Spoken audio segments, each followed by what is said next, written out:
I think AI in farming can be used really well and really effectively in different ways, such as precision agriculture, vertical farming, and I think this competition is really valuable and really useful for not only people that we are helping, but also students as they can learn more about how to use technology to help the world. 今日好榮幸係我哋喺現爾比斯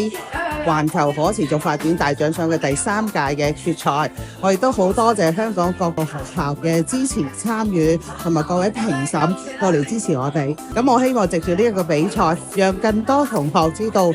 世界上所有貧窮嘅地方當佢缺乏糧食嗰時候，我哋點樣可以用高科技幫佢哋解決，從而俾個機會俾我哋嘅學生喺高科技上面運用佢哋嘅智慧發展所長。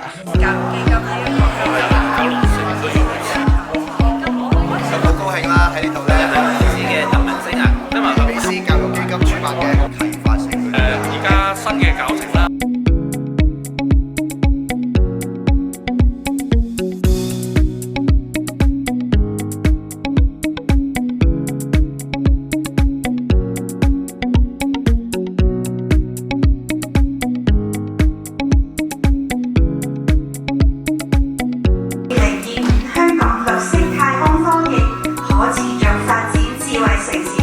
決賽開幕禮，